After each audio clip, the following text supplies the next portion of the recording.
Good evening, everyone. I decided to make a video this evening. I didn't originally plan on it, but I was going to make another video about Adam Schiff. And as you well know, everybody's been watching the impeachment. I smile because I'm like, it's just ridiculousness. And I know that Schiff was connecting with Nancy Pelosi, and I talked about that and connected to other people and the higher ups, and so I just want to do a little more digging and through articles and anything that mentions his name.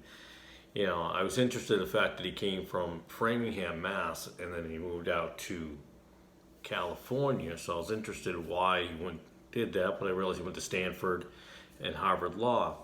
So it didn't strike me until I read something, and then I went back and forth, and then it struck me. So he was a law clerk right after he got out of college there for a Judge William Matthew Byrne Jr., I think it is. And that was in the early 1980s. Here's the interesting thing that I missed on that judge. Coincidentally enough, he was a judge, wait for it, in the Nixon impeachment trials.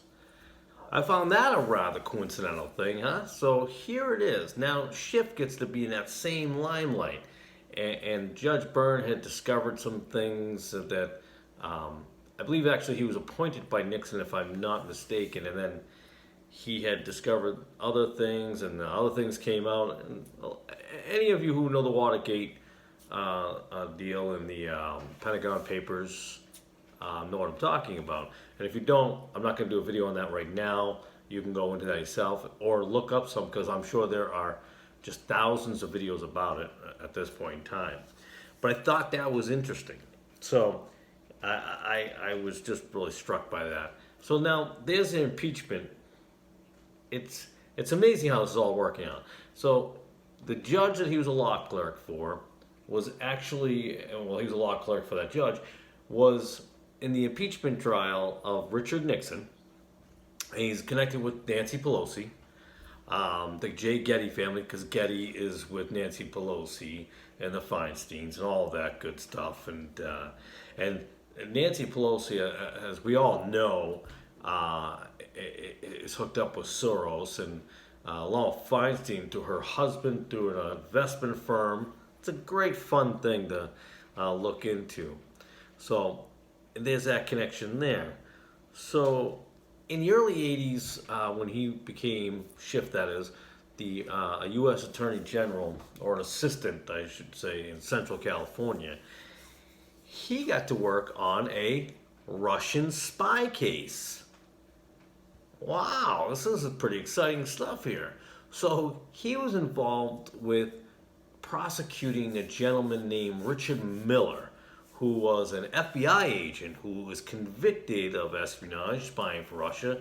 He was arrested with a woman named, I think her name was Svetlana, and if I get this wrong, I apologize, but it's Svetlana Okoganov or something like that, I forget, and her husband Nikolai.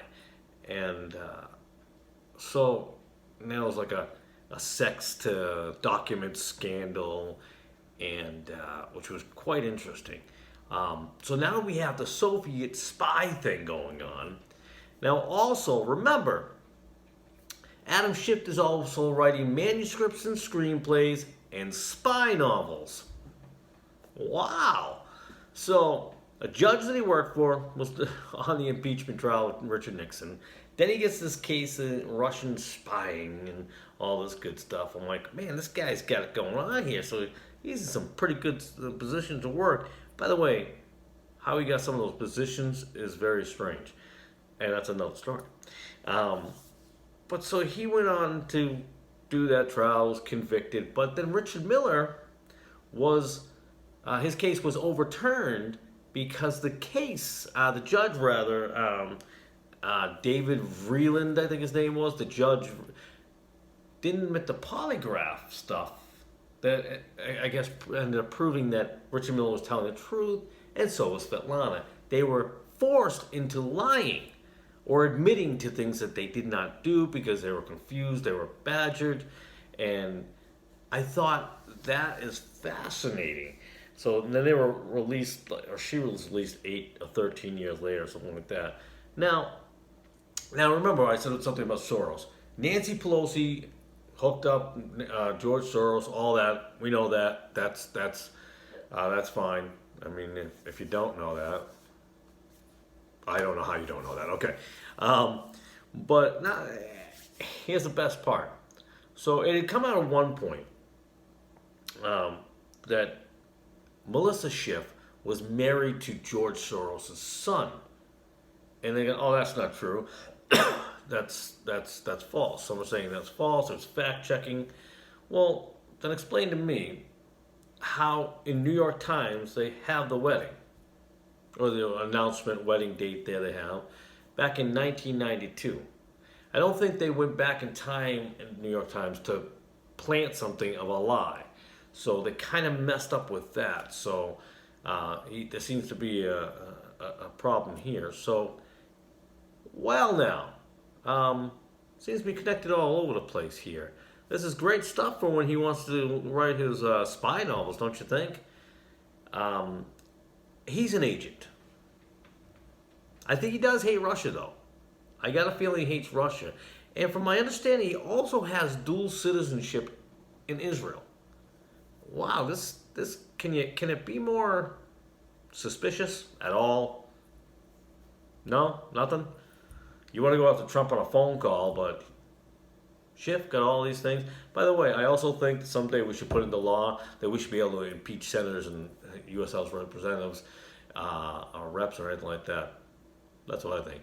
But that's my take on the new Adam Schiff. That was just information that somehow I had missed before when looking things up. So thanks for tuning in this video. I was going to try to keep it at a 5-minute mark, but we're a little over by 2 minutes.